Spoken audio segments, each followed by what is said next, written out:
Ow. Ow, ow, ow, ow, ow.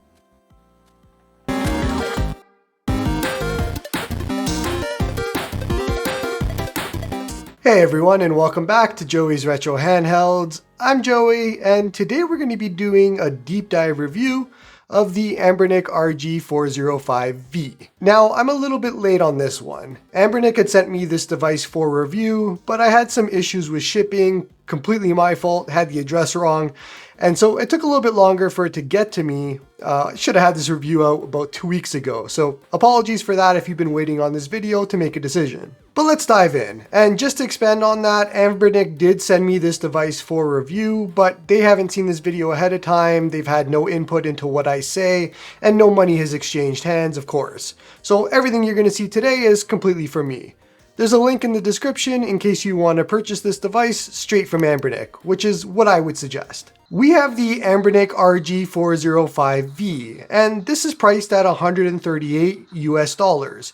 It's a vertical form factor retro handheld device. I showed in the intro how we actually got to this point, but there's been 3 major vertical handhelds that Anbernic has released in the last year or so.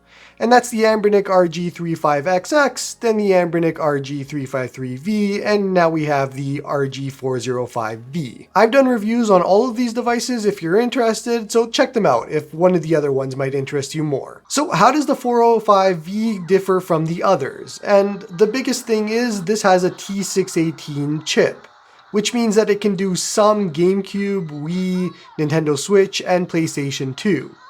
Now, I'm going to say some very loosely. It'll play some of the games from those catalogs, but not a lot of them. So don't go into today expecting for perfect compatibility with those systems. They're more of a bonus in this situation. In a lot of cases, you have to go down a very long rabbit hole just to get these things to run.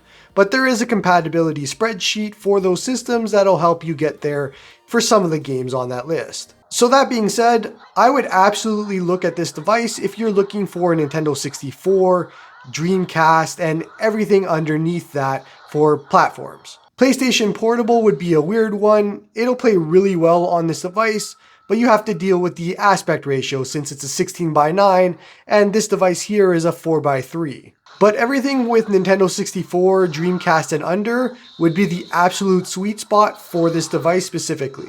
This device comes with 128 gigs of internal storage, which is more than enough for everything up to Nintendo 64 if you just want to use internal. However, it does support SD cards, so you can use a micro SD card, and if you wanted to use up to a 1 terabyte, you definitely can. So you have a lot of options here. And again, with the 4-inch IPS display that we have here, we're looking at a 640 by 480 display, and that's a 4:3 aspect ratio. So it's a really good aspect ratio for a lot of the older consoles. Color-wise, you have 3 different options to choose from. You have the gray that I have here, there's a transparent purple, and then there's a wood grain. There's no wrong choice except wood grain. The purple is probably the best, and I wish I would have had that, but I have the gray here and it's a close second. It looks really nice as well. As far as the software goes, we're running Android 12 here. And if you're scared about setting up Android, I have a bunch of different videos and setup guides on different devices for how to do so. I have a general Android setup guide. I have the 405M setup guide, which still applies to this device as well, and a whole bunch more. And then there's also a front end called Digisho that you can use to boot all of your games from. And Anbernic has their own built-in launcher, which is called the RG launcher, and you can get to it from the quick settings panel, but I would prefer Digisho, and if you want to go that route, which is what I'll be showing today, you can do so with some of the videos I have. Continuing on, and there's a massive 5500 milliamp battery in this device, which is 20% larger than the 405M. This device has a really good battery life, and it's definitely not a concern or in any way, shape, or form. Some other features to mention about this device is they're using Hall effect joysticks, they have gyro, and as well they have Wi-Fi and Bluetooth, which should be expected by any device in 2023. Looking at you, Pal Kitty. And we actually have a fan on the back of the device as well, which we'll talk about a little bit later on.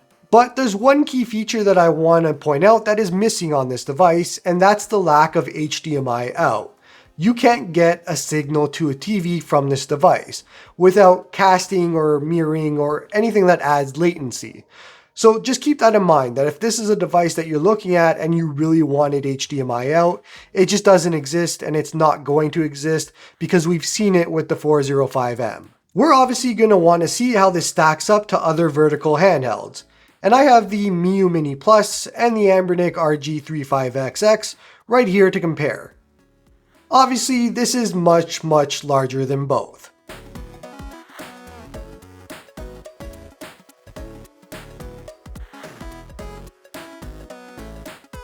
Next, let's just compare it with some other handhelds, and I have the new Nintendo 3DS here, as well as the Anbernic RG405M. It's about the same size as the 405M's length, and it should give you an idea of some size compared to both of these devices. And now let's look at the device that this actually replaces, which is the RG353V. It's a nice upgrade in size here to make everything usable on this device, which is exactly what you'd want out of a successor like this. You're likely curious if this is a pocketable device, and I did a little shot here of jeans and putting it in the jeans, and I would say no, this is really not comfortable or pocketable if you're going to throw it into jeans, for example. Maybe in cargo shorts if you're still in the 90s or something along those lines, but I would say just skip the whole pocketable idea for this handheld. But for the ascended few that are using sling bags, I have the Bellroy 6-liter Venture Sling here, and it fits perfectly right inside and there's no issues. There's a lot of space. So if you were going to use a sling bag, then yeah, you could bring this along with you if you wanted. So looking at everything we just discussed, the RG405V is just a beast of a handheld. This thing is big. And so I don't think it's very pocketable. It's definitely something that you can bring in a sling, but just think of it as maybe a home console instead of a portable or something that you'd bring with you everywhere you go. With all of that out of the way, let's get into the opinionated build quality section and talk about that. There's no other way to put this, but Anbernic really knocked it out of the park here with ergonomics and comfort. Going back to my thoughts on the RG353V, I found it to be cramped. The sticks are just useless and the whole thing is just not a good experience. There's none of that here, and it really does feel like an upgrade. Looking at the front, and we have curved bottoms that help with the palm placement, and it helps with playing because there's no sharp edges or anything that really hurts your palms. But the real magic here is on the back. There's two large humps that make it super easy to hold while playing, and you could even do it one-handed because the weight distribution is really good on this device, and it doesn't feel like a pain on your wrist. Now, I wouldn't suggest doing it for hours, but it's been useful in some Pokemon situations where I just wanted to one-hand the device. However, the one awesome feature that I wanted to point out is these two little indents on the bottom of the back that match up exactly where your fingers would go. Taking a look at it from behind, and you can see that no matter how you hold it, your fingers slide in nicely into the little grooves. This whole device feels like it was designed for ergonomics and comfort first, and I absolutely love that. Going over the buttons, we have the standard Anbernic D-pad, which if it's different than the RG405M, it could have fooled me. They're both the same from what I can tell. There's a really large home button, which I like, and it has the same face buttons from the 405M, which again I like as well, and they're nice and big. Then we have the two Hall Effect analog sticks. The analog sticks on this device are actually useful compared to the RG353V, and that's because of how they made this from a size perspective. That was the number one thing that I was looking for in this device, and one of the main things that would make me consider this device as my only vertical handheld if I wanted that extra power. On the back, we have the 4 shoulder buttons, and another new difference here is Anbernic went with a sloped approach to the buttons, which is nice. The main issue that I have with these buttons here is that it's really easy to accidentally press the L1 and R1 buttons, given how easy they are to push down. It's sort of a shame because it's really the only major negative I have with this device and the build quality, and I would have liked them to be a little bit harder to push down or maybe not so close to the edges. Rounding out the tour here, and on the left side we have the SD card slot and the reset button. The top has the USB-C charging, there's an exhaust as well, and then the LED to show if it's powered on or charging. On the right is the volume buttons and power button. And then lastly on the bottom is the headphone jack as well as the 2 speaker cutouts. I really wish we could have gotten a front speaker, maybe just below the home button. A single one would have just been fine, especially with how big this device is, but we have to make do with the fact that they're just down-firing speakers. As a whole, from a build quality and ergonomics perspective, this device just feels excellent. There's a lot of thought that went into making this device, and you can really tell while playing with it. On the audio side, I'm happy to report that everything sounds as it should. There's no real distortion or audio issues. It's basically what you'd want and expect out of a device like this. So let's just have a quick listen and you can get an idea.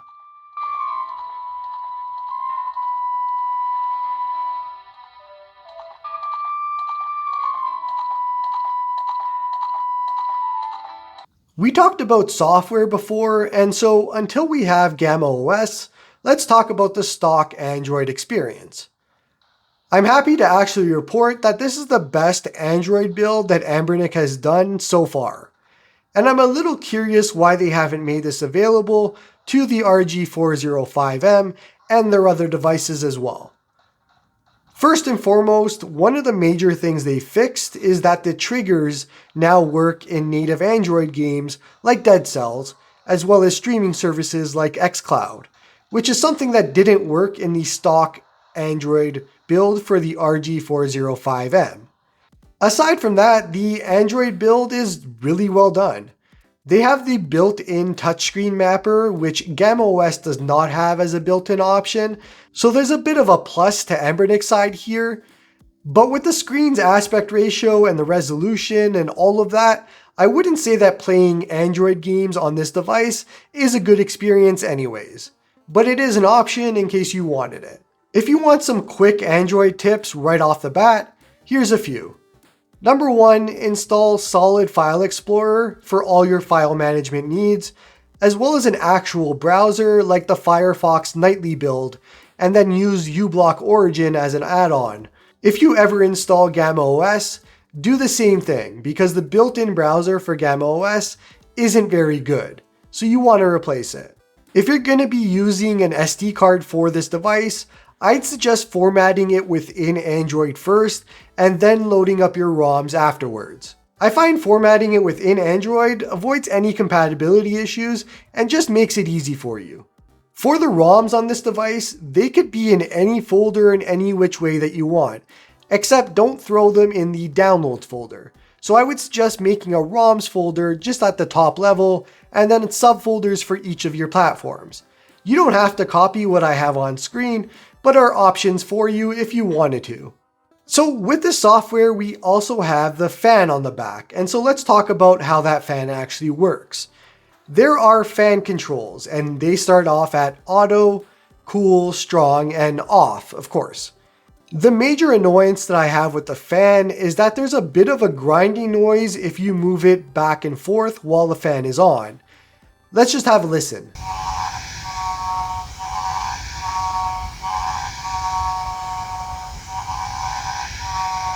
And so you can hear it, but it's present when the fan is on. No matter which way, any kind of movements you do with the device, it's going to set that off. And with the fan being just loud and just not something that's actually needed on this device, since we're not overclocking, my suggestion is just stick to off and pretend the fan doesn't exist. It'll make your life a lot easier. I've obviously been showing a lot of games running throughout the video already, so I don't plan on doing an overly long showcase here. The T618 chip inside this device is well documented at this point. You can watch any of the RG405M videos that I have with different showcases. You can check out Retroid Pocket 3 Plus videos and just any other device that has this same chip just to see how it performs. And as well, I'm going to have the compatibility spreadsheet in the description in case you want to read. So let's fly right by the old generation of NES, Super Nintendo, Game Boys, PlayStation 1, and all of those systems are just going to work just fine. There's no issues here for anything under Nintendo 64 and Dreamcast. And so I want to actually focus on those two consoles, because I think those are the core consoles for this system, and everything else is just a bonus. And so for Dreamcast, a system that admittedly I'm not too close to or familiar with as I'd like to be, games run perfectly here. We're using the Redream emulator straight off the Play Store, and if you jump into Sonic Adventure 2, you can see everything runs just fine. As you can see, there's no audio skipping, lag, or anything of that sort. It all runs perfectly. Rez is another game to show off as well, and you're going to see here that it runs perfectly fine.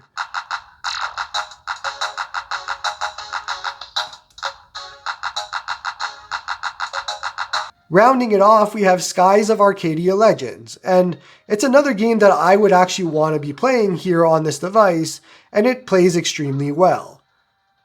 All of these games were played with the Redream emulator and no settings were changed except I did input mapping. So you can just out of the box play these games and not have an issue. Then we get into Nintendo 64, and it's going to be more of the same. Using the M64 Plus FZ emulator right off of the Play Store, and we're going to start off with the late game Ocarina of Time here. And as you can see, this is peak Nintendo 64 for performance and playability. Looking at something like Paper Mario, and again, later into the game, you can see here that we have no issues running it at all. I'm obviously cherry picking games that people are going to like to play on this device, and more popular Nintendo 64 games, but to be fair to all of my other device reviews, let's take a look at how it runs Mario Tennis, which is usually my benchmark game for Nintendo 64. And out of the box, Mario Tennis has a little glitch with the top left, and so you have to just go in and change the emulation profile from what it has as a standard to a different one, and you can see that the box just goes away and we're back to normal. And also Mario Tennis runs perfectly well. So as a whole, Nintendo 64 is likely to run perfectly on this device. Same with Dreamcast. Typically, for most of Nintendo 64, you can just get it to work out of the box, but for some of them you might have to go in and just make a change like this. Before we get into bonus consoles, I just want to bring up PlayStation Portable and share how that looks on this device, as well as what might be playable for you. Using the PPSSPP emulator right off their website with retro achievement support, and we're going to look at Jak and Daxter Lost Frontier.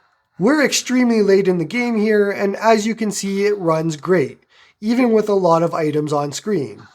Most of the PSP library will run just great here, and as long as you can handle the aspect ratio and text size, you can have a good time playing PSP on this device.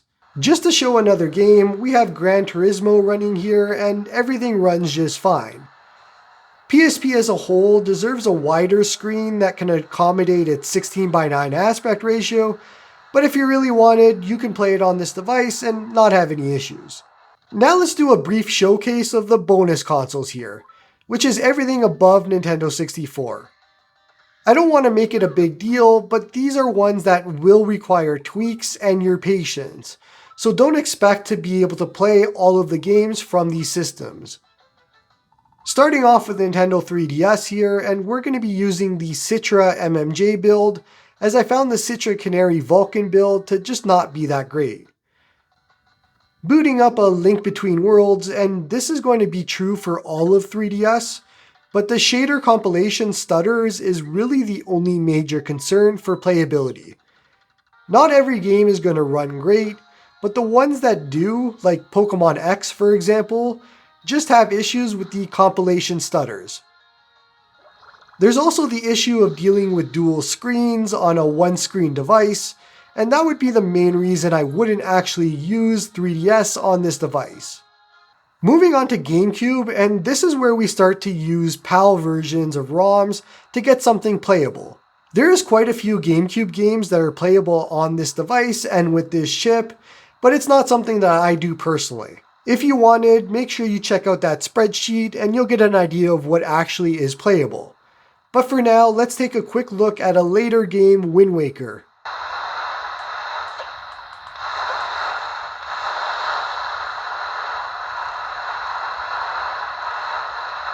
And so that was Wind Waker just out in the open seas on your boat. Let's take a quick look at Mario Kart Double Dash.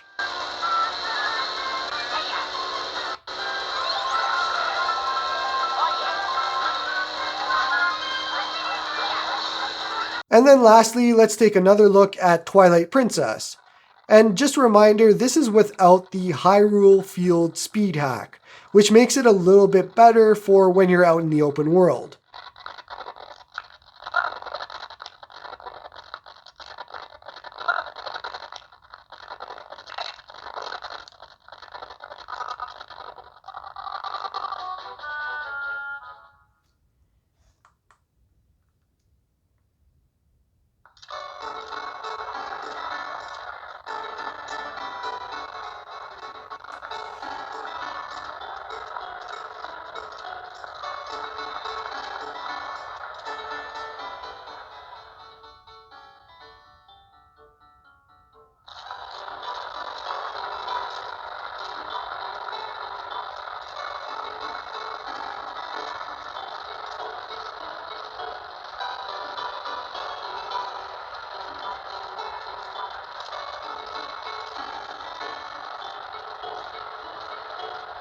Hopefully those give you an idea of what's possible with GameCube. Jumping into the Wii, and it's more of the same, minus the fact that now you have to deal with mapping controls for the Wiimote. Or you can just play only games that use the classic controller. Looking at Klonoa here, and it runs basically perfect. And it's a good example of a game that you could play here very easily. Mario Kart Wii is a different story, and would need some tweaks to run well, if you want to go down that road.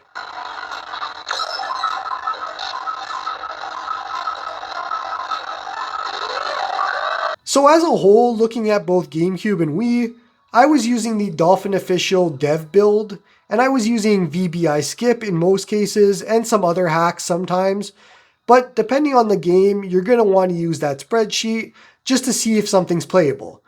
But again, use that spreadsheet with a grain of salt. It's not always correct. And we'll talk about that now with PlayStation 2. PlayStation 2 is where things start to become a bit of a toss-up, and you're going to have to deal with that compatibility spreadsheet quite a bit for settings. But you might take one look at it and you're going to see a sea of just great and green. And I can confidently tell you that no, PlayStation 2 is not running great on this device, and don't believe anybody that tells you that. There's a number of games that definitely will. A lot of the JRPGs, for example, like AR Tonalico and Mana Khemia and games like that, even Persona 3 Fez, will run just fine and pretty good for this device. But if you're looking for anything outside of that, that's where things get a little bit murky. So just keep an eye on that spreadsheet, try it for yourself, or look up a video on performance, and that should give you an idea of what's possible. And just to carry that thought over onto the Nintendo Switch, it's the last on our showcase. Do you want to play something like Baba Is You, or maybe Celeste, or something along those lines? Then yeah, most likely you can, depending if it actually boots in the emulator. And I'm using Skyline version 69 here. But if you're looking for something more, then no, it's not going to work here. Even something like Sea of Stars, which I've been having a ton of fun with on my Ally, just doesn't even boot here. So just keep that in mind, Nintendo Switch is not a playable platform for this device. Wrapping up this review, and let's talk about who this device is actually for, or who I think it might be for. It's a pretty easy recommendation for anybody that's looking for a more powerful vertical handheld. If vertical is top one priority for you, and power, then this is the device for you and look no further. I'll also say that if you were not happy with the RG353V's stick placement and just the ergonomics and comfort of that device, then definitely this is a better option for you. This is also an awesome nostalgic Pokemon device because you can play up to and including Nintendo 3DS on it, as well as Poke MMO and the Joy Play versions of Pokemon, which is Pokemon Uranium and Infinite Fusion and all of those. However, if you don't care about vertical at all and that's not a priority for you, then there's better options available. I would look at the Retroid Pocket 2S, which is cheaper and it's a horizontal, but it's a bit better of a device and pocketable. Or there's also the RG405M that we talked about earlier, but it's more expensive, it's metal, and it's a bit different of an option. But overall, aside from the accidental button presses for L1 and R1, this is an easy recommendation for anybody that's on the fence about it. And I wanted to add this section to my reviews because there's a difference between recommending a device for others or one that I think is a really good device compared to do I think I'm going to be using it? And will it be something that's going to be in my personal rotation? For me, the answer is probably a no. I fall into the camp that a larger vertical device isn't really something that I'm personally looking for. I don't really need a larger device. When I get to that point, I pull out something like my Ally or one of my incoming Windows devices like the Ioneo Air Plus or Loki Max, something along those lines. If it stops being pocketable and portable, then I have other options. But if I was in the market for a powerful vertical device, then this would be my choice. The problem is when it comes to verticals, I'm pretty happy with the RG35XX and the Miu Mini Plus. Those solve what I'm looking for with a vertical. It's a nice small form factor and I can bring it with me. So yeah, I'll be keeping this device, I'll check in on it from time to time, but it likely won't be something that I'll be continually playing from a day-to-day perspective. That's going to be it for this one. If you stuck around to the end, let me know in the comments. Did you pick this up already? Have you already had it? Are you playing with it? Or is it something that's on your list to take a look at? I'm really curious to know what your use case is and just how you think of this device as a whole. Also, let me know if there's anything you think that's missing from a setup perspective or to help you get up and running, and I'll take a look at maybe making a video to help that out. Please don't forget to like and sub to help this channel grow, and hope you all have a good one.